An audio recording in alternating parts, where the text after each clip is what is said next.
और उसको पाठ करें अच्छी तरह से। मैं तो ये सामने रखता हूँ गीता प्रबोधिनी, ताकि उसमें से अर्थ भी है और व्याख्या भी है। 7वां अध्याय 2रा श्लोक। ज्ञानम तेहं सविज्ञान इदं वक्ष्याम्यशेषतः यज्ञात्वा नेह भूयोऽन्यज् ज्ञातव्यमवशिष्यते।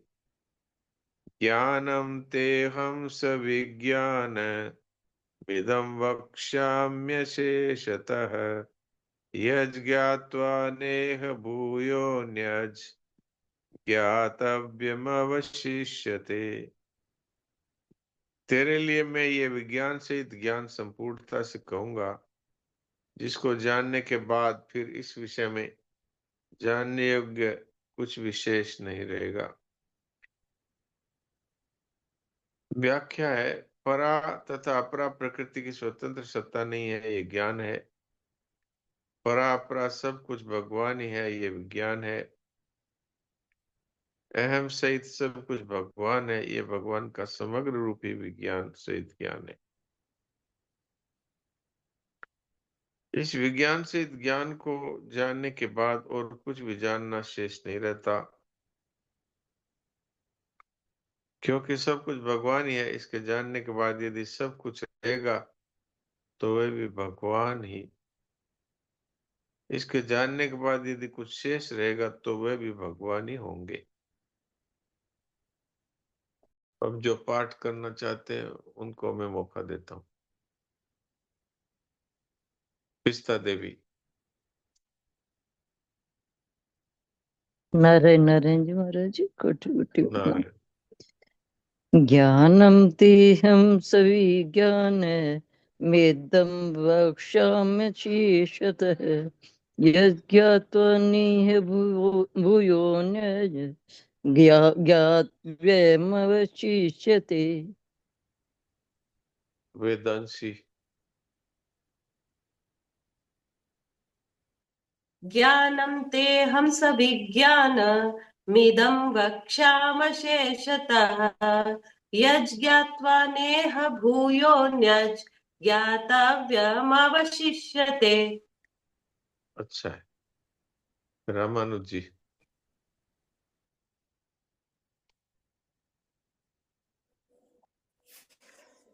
ज्ञानन्तेऽहं सविज्ञानम् इदं वक्ष्याम्यशेषतः यज्ञात्वा नेह भूयोऽन्यज् ज्ञातव्यमवशिष्यते।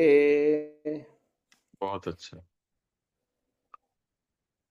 मोटो G45 5G।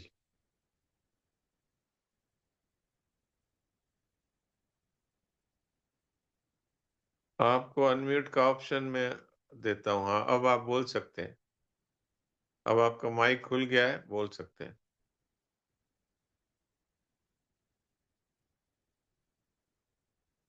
मोटो G45 ये जिनका भी है, ये अब बोल सकते हैं। इनका माइक खुल गया है। इनका साथ पता नहीं क्या प्रॉब्लम है। लगातार ये रोज हाथ खड़ा करते हैं और रोज यही हाल रहता है। या तो माइक नहीं खोलते, माइक खुल जाता है तो बोलते नहीं, और बोलते होगा तो हमको सुनता नहीं। सुलोचना देवी। प्रणाम महाराज। प्रणाम। ज्ञानं तेहं सविज्ञानमिदं वक्ष्यामि शेषतः यज्ञात्वा नेह भूयोऽन्यज् ज्ञातव्यमवशिष्यते। सविता।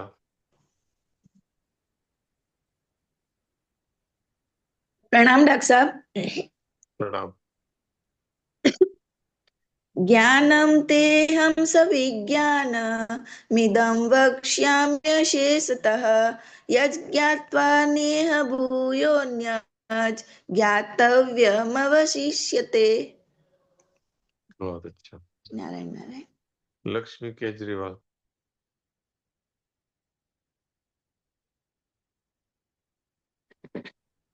राम राम। राम राम। ज्ञानं तेऽहं सविज्ञानमिदं वक्ष्याम्यशेषतः यज्ञात्वा नेह भूयोऽन्य ज्ञातव्यमवशिष्यते। नारायण नारायण। ठीक है।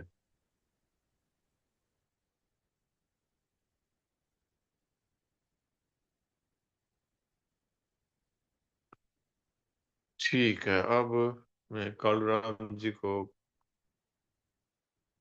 बनाता हूँ, अगर वो है तो।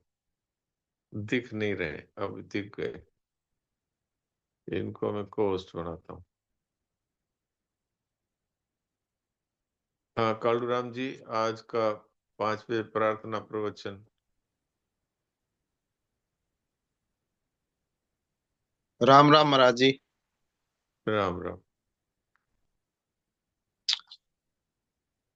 परम श्रद्धेय स्वामी जी श्री राम सुखदास जी महाराज जी का प्रवचन दिनांक 7 नवंबर 1995 प्रातः 5 बजे, स्थान कोलायत। जी। परमात्म तत्व की प्राप्ति में भविष्य की आशा महान बाधक है। संसारिक वस्तुओं की प्राप्ति और भगवत प्राप्ति की रीति अलग अलग है। साधक जिन भगवान की प्राप्ति चाहता है, वे भगवान पहले से सर्वत्र परिपूर्ण है। भगवान को नया नहीं बनाना है, कहीं से लाना नहीं है। भगवान के बिना साधक रह नहीं सके, तो सर्वत्र परिपूर्ण भगवान उसके सामने प्रकट हो जाते हैं। माना कि वर्तमान में भगवत प्राप्ति की ऐसी रुचि नहीं है, लेकिन मेरे ऐसी रुचि जागृत हो जाए। कम से कम ऐसी भूख तो साधक के होनी चाहिए, तब ऐसी रुचि भगवान कृपा करके पैदा कर देते हैं।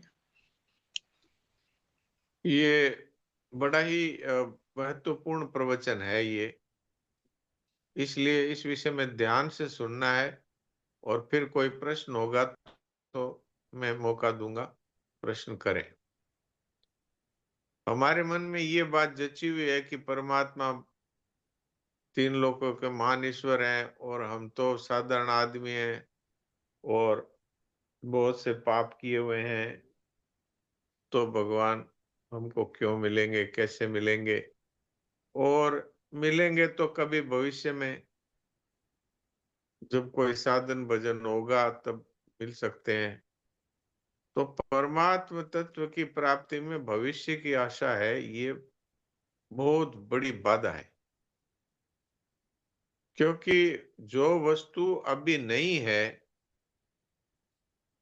यहां नहीं है, कहीं दूर है, उसकी प्राप्ति में भविष्य हो सकता है, उसकी प्राप्ति में परिश्रम भी हो सकता है और उसकी प्राप्ति नहीं भी हो सकती है। लेकिन जो भगवान अभी हैं, तो भविष्य में क्यों मिलेंगे? अपने हैं तो फिर प्यारे क्यों नहीं लगेंगे? अपना तो अपने को प्यारा लगता ही है। अपने में है तो फिर बाहर कहाँ ढूंढना पड़ेगा? तो जो परमात्मा है, अभी है, अपने हैं, अपने में है और सर्वसमर्थ है। तो सर्वसमर्थ है तो फिर उनको हमारे तक आने में क्या किसी शक्ति की कमी है? सर्वसमर्थ है और अद्वितीय है, तो परमात्मा को पहचानने की जरूरत नहीं है ही वो एक ही। कोई 2 4 5 हो तो कौन से परमात्मा है, कैसे पहचाने? तो इसलिए परमात्मा जो कि पूरी सृष्टि के कण कण में व्याप्त है, अभी है, अपने में है, और भगवान हमसे प्यार करते हैं, भगवान साफ कहते हैं, सब मम प्रिय सब मम उपजाए, सब मेरे बेटा बेटी हैं और मुझे प्यारे हैं, मेरे पैदा किए हुए हैं। जैसे माता पिता की संतान के प्रति स्वतः ही एक ममता होती है, एक प्रेम होता है, एक स्नेह होता है, ऐसे भगवान का हमारे प्रति अगाध स्नेह है। लेकिन हम लोग उनकी तरफ देखते ही नहीं। हम लोग सांसारिक वस्तुओं की प्राप्ति में जिस तरह देरी होती है और इसमें परिश्रम होता है और मिलता भी है, नहीं भी मिलता भी है, ऐसी रीति हम भगवान की प्राप्ति में लगाते हैं। भगवान को कोई बनाना थोड़ी है और कहीं से लाना थोड़ी है। जैसे भगवान हमसे प्यार करते हैं, ऐसे हम भी भगवान से प्यार करें तो भगवान हमें प्रकट होकर दर्शन दे सकते हैं। लेकिन भगवान की प्राप्ति की रुचि तो होनी चाहिए, और किसी की अगर रुचि नहीं हुई तो कम से कम ऐसी भूख तो होनी चाहिए कि मेरी ऐसी रुचि हो, तो भगवान की कृपा से उसकी ऐसी रुचि हो जाती है, भगवान कृपा कर देते हैं। पर इतनी रुचि तो होनी चाहिए कि भगवान चाहिए। जिस तरह से हमारी रुचि संसार के भोगों में है, जिस तरह हमारी रुचि धन की प्राप्ति में है, इसी तरह की अगर रुचि हो जाए तो भी भगवान मिल जाए। यानी जितनी रुचि में धन मिलता है उतनी रुचि में भगवान मिल जाए, जितनी रुचि में भोग मिलते हैं उतनी रुचि में भगवान मिल जाए। पर होना चाहिए ऐसा कि और कुछ नहीं चाहिए, हमें तो भगवान ही चाहिए। जैसे बच्चा है, वो जब खिलौने के लिए रोता है तो उसको माँ दूसरी चीजें पकड़ाती है, वो सब चीज फेंक देता है और रोता रहता है, तो माँ को हार करके उ- उसको खिलौना देना पड़ता है। ऐसे ही अगर हम संसार की वस्तुओं को ना पसंद करके केवल भगवान को ही पसंद करें तो भगवान अपने आप को देने के लिए तैयार है। जी आगे पढ़िए। कई साधक तो इस विषय में निराश हो जाते हैं कि हमारे में ऐसी योग्यता नहीं है, इतने दुर्गुण दुराचार हैं, तो कैसे भगवत प्राप्ति हो जाएगी। और कई साधक भविष्य की आशा में अटके हुए हैं, हमारे दुर्गुण दुराचार भगवान को रोक नहीं सकते। भगवत प्राप्ति की उत्कृष्ट अभिलाषा से जैसी अंतःकरण की शुद्धि होती है, वैसी शुद्धि अन्य साधनों से नहीं होती है।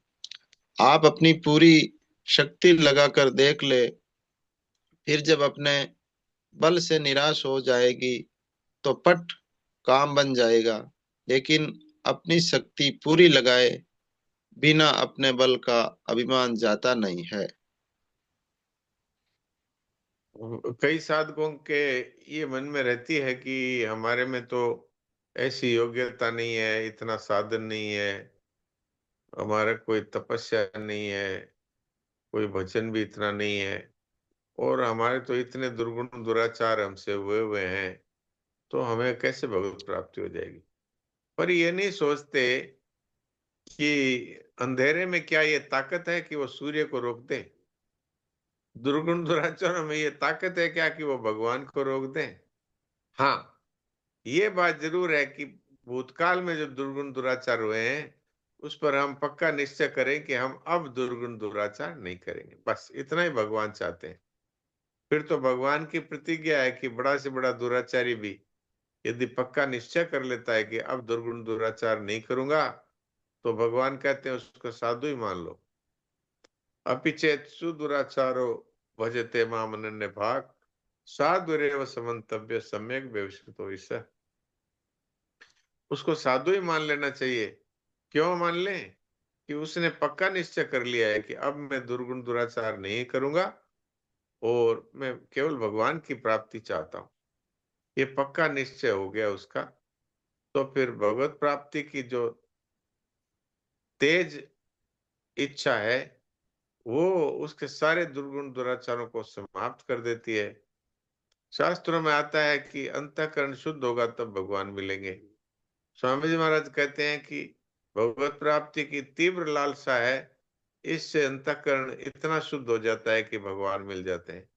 भगवान अंतःकरण की शुद्धि की तरफ नहीं देखते, वो तो हमारी तीव्र अभिलाषा देखते हैं कि अब इसने निश्चय कर लिया है कि मैं पाप नहीं करूंगा और केवल भगवान की प्राप्ति चाहता हूं। तो इससे बढ़कर के और हमारे अंतःकरण की शुद्धि का कोई बड़ा साधन नहीं है। और भगवान किसी परिश्रम से नहीं मिलते, किसी शक्ति से नहीं मिलते, भगवान तो अपनी कृपा से मिलते हैं। लेकिन जब मनुष्य अपनी पूरी साधन भजन की शक्ति लगा देता है और फिर भी भगवान नहीं मिलते, तो उसके अपने बल का अभिमान समाप्त हो जाता है। मेरे करने से कुछ नहीं हो रहा है प्रभु, आप अपनी कृपा से दर्शन दीजिए। तो फिर भगवान दर्शन देते हैं, भगवान मिल जाते हैं, चाहे हृदय में प्रकट हो जाते हैं और चाहे आंखों के सामने दर्शन दे देते हैं। जी आगे पढ़िए। भगवान की तरफ से प्रियता में कमी नहीं आई है। सब मम प्रिय सब मम उपजाए। हमने ही अपनी प्रियता को नाशवान वस्तु व्यक्तियों में लगा दिया, तो हमें ही शरीर संसार की प्रियता का त्याग करना पड़ेगा, तो भगवान में प्रियता पैदा हो जाएगी। हमारे पैदा की हुई आफत को मिटाने की जिम्मेदारी हमारे पर ही है। भगवान अभी वर्तमान में मिल सकते हैं, इस बात में निष्ठा हो जाए और फिर एकांत में भगवान के सामने बैठकर रोना चाहिए। भूख की भूख लगाने के लिए भविष्य है, भगवत प्राप्ति के लिए भविष्य नहीं है। हाँ, यहाँ पर ये बात कही है कि भगवान की तरफ से तो प्रियता है ही, भगवान तो हमें प्यार करते हैं ही। भगवान खुद कहते हैं सब मेरे प्यारे हैं, सब मुझे अच्छे लगते हैं। क्यों? कि सब मेरी संतान है। अपनी संतान है वो माता पिता को स्वाभाविक ही प्यारी लगती है। लेकिन हमने संसार की नाशवान वस्तु व्यक्तियों में, इनमें अपनी प्रियता को लगा दिया, अर्थात हम इनसे प्यार करने लगे। तो हमें अब क्या करना है कि शरीर संसार की ममता का, प्रियता का त्याग करके और भगवान में प्रियता को बढ़ाना पड़ेगा। अर्थात भगवान कहते हैं कि जो अनन्य भाव से मेरा चिंतन भजन करता है उसको मैं सुलभता से मिलता हूँ। अनन्य का अर्थ है कि मैं धन को भी पसंद करता हूँ और साथ में भगवान को भी पसंद करता हूँ। मैं भोगों को भी पसंद करता हूँ, साथ में भगवान को पसंद करता हूँ। ये अन्य को साथ में पसंद करते रहेंगे, ये भगवान को पसंद नहीं है। भगवान कहते हैं अनन्य चेता सततम यो माम स्मृति नित्य स तस्याहं सुलभ। जो अन्य किसी की प्रियता जिसके हृदय में नहीं है, केवल मुझे ही प्यार करता है, तो फिर मैं उसको सुलभ हो जाता हूँ। अब उस संसार के प्रति जो हमारी प्रियता है, ये हमने ही पैदा की है, इसलिए इसकी मिटाने की जिम्मेवारी भी हमारे ऊपर है। अभी वर्तमान में भगवान हमें मिल सकते हैं, तो अगर इस बात पर हम विश्वास कर लें और एकांत में बैठकर भगवान के सामने रोएं कि हे प्रभु दर्शन दीजिए, आपके बिना अब मैं नहीं रह सकता, तो फिर भगवान की प्राप्ति देरी का काम नहीं है। हाँ, भगवान की प्राप्ति में जो देरी लग रही है वो इसलिए है कि हमें भगवान की भूख नहीं है। तो फिर भगवान क्यों आए? हमें तो संसार के प्राणी पदार्थों भोगों की भूख है, इसलिए भगवत प्राप्ति में भविष्य नहीं है। भगवान अभी मिल सकते हैं, केवल उनमें हमारी प्रियता हो जाए। जैसे मीराबाई ने कहा, मेरे तो गिरधर गोपाल दूसरो न कोई, दूसरे की मुझे आवश्यकता नहीं है। जी आगे पढ़िए। जिसकी प्राप्ति के बाद करना कर्म योग, जानना ज्ञान योग और पाना भक्ति योग बाकी नहीं रहे, उसे भगवत प्राप्ति कहते हैं। जब तक साधक को ऐसा अनुभव नहीं हो जाए, तब तक संतोष नहीं करना चाहिए। नाशवान वस्तु की प्राप्ति से आज तक किसी की तृप्ति नहीं हुई तो हमारी कैसे हो जाएगी। करने की पूर्णता सेवा करने से होगी। जानने की पूर्णता अपने स्वरूप का अनुभव करने से होगी। और भगवत दर्शन से भगवान में प्रियता अपनापन होने से पाने की पूर्णता हो जाएगी। राम राम। तो ये हमारे जीवन में 3 बातों की भूख रहती है, जानना, पाना और करना। तो केवल दूसरों के हित के लिए कार्य करें तो करना अर्थात कर्मयोग सिद्ध हो जाएगा, और अपने स्वरूप को जान लेंगे तो ज्ञान योग सिद्ध हो जाएगा, और भगवान को पा लेंगे तो फिर पाना बाकी नहीं रहेगा। इसको भगवत प्राप्ति कहते हैं। तो जब तक साधक को पूर्ण तृप्ति नहीं हो जाए, अर्थात करना, जानना, पाना मेरा कुछ भी बाकी नहीं है, इस तरह से अगर उसको अनुभव हो, तभी उसको संतोष करना चाहिए, नहीं तो संतोष नहीं करना चाहिए। जब तक कुछ भी जानना बाकी है ऐसा लगे, तब तक समझ लीजिए अभी तक भगवत प्राप्ति नहीं हुई। जब तक कुछ भी करना बाकी है ऐसा लगे तो समझ लो अब तक कर्मयोग सिद्ध नहीं हुआ। और जब तक कुछ भी पाना बाकी है ऐसा लगे, तब तक भगवत प्राप्ति नहीं हुई।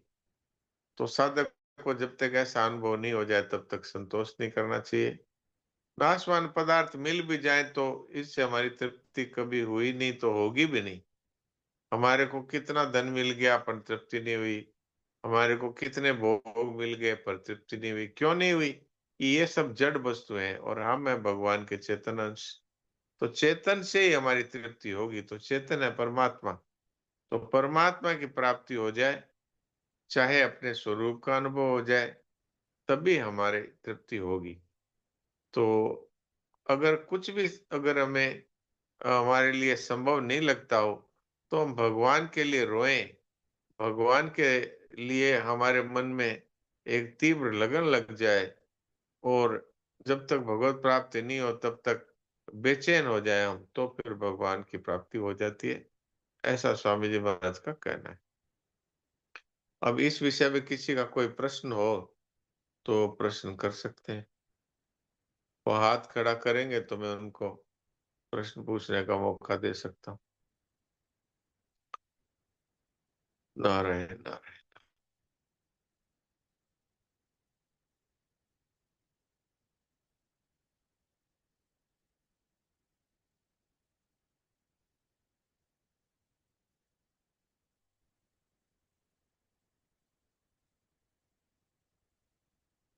किसी का प्रश्न नहीं है तो इससे ऐसी बात सिद्ध होती है कि हमारे मन में या तो भगवत प्राप्ति की तीव्र लालसा नहीं है, और या फिर हमें भगवत प्राप्ति हो गई है।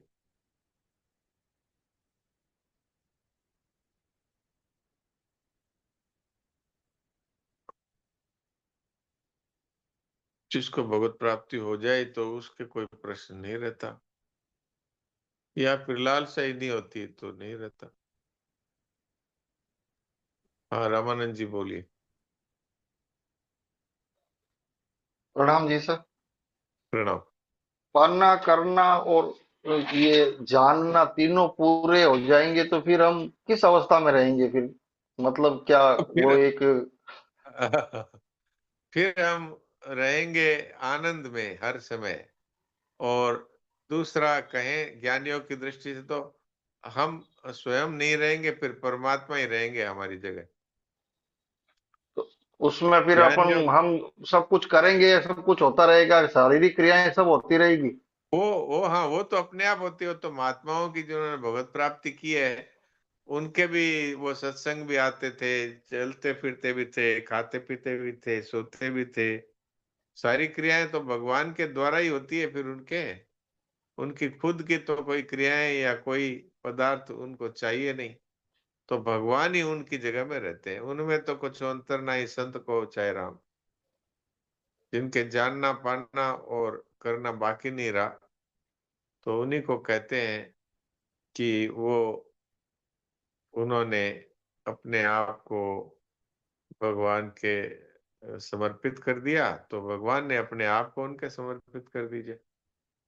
पुष्पा जी क्या बोल रहे हैं? समय तो हो गया है, फिर भी मैं कोशिश करता हूँ कि आपको मैं बोलने का मौका दूं।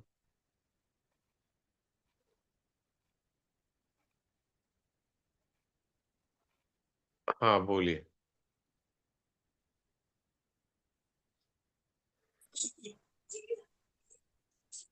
शरीर और शरीरी में क्या फर्क है? ये जो दिख रहा है हाड़ मांस चमड़ी मलमूत्र का थैला, ये शरीर है, और जो इसको चलाने वाला है आत्मा, वो शरीर ही है।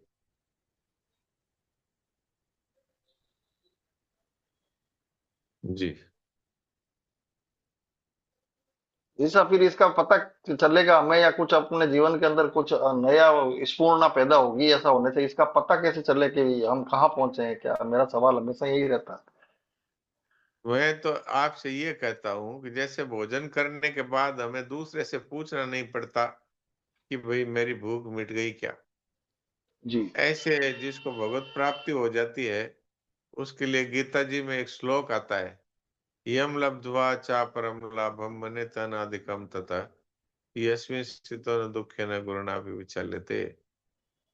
जिस परमात्मा की प्राप्ति के बाद और कुछ पाना शेष है ऐसा उसको लगता ही नहीं, उसमें अपने आप में पूर्णता का अनुभव हो जाता है, सब प्रकार की इच्छाओं का समापन हो जाता है, और वो हर समय आनंद में रहता है और किसी प्रकार के दुख से विचलित नहीं होता। जब तक हम सांसारिक दुखों से विचलित होते हैं तब तक अभी हमको परमात्मा की प्राप्ति नहीं हुई। जब तक हमारे को ऐसा लगता है कि कुछ न कुछ कमी है तब तक हमें को परमात्मा की प्राप्ति नहीं हुई। जब तक कुछ करने की इच्छा बाकी रहती है तब तक परमात्मा की प्राप्ति नहीं हुई। जब तक कुछ जानने की इच्छा बाकी रहती है तब तक परमात्मा की प्राप्ति नहीं हुई। और जब तक पूर्णता का अनुभव नहीं होता कि अब कुछ नहीं चाहिए, एक आनंद में निमग्न रहता है, तब परमात्मा की प्राप्ति मानी जाती है। मान अपमान निंदा स्तुति लाभ हानि जय पराजय में किसी प्रकार का अपनी प्रसन्नता में कोई कमी ना पड़े, तब समझो कि ये परमात्मा की प्राप्ति है। और फिर अपना अलग से व्यक्तित्व जो दिखता है, मैं भी कुछ हूँ, ये दिखना समाप्त हो जाता है। एक परमात्मा ही परमात्मा अनुभव में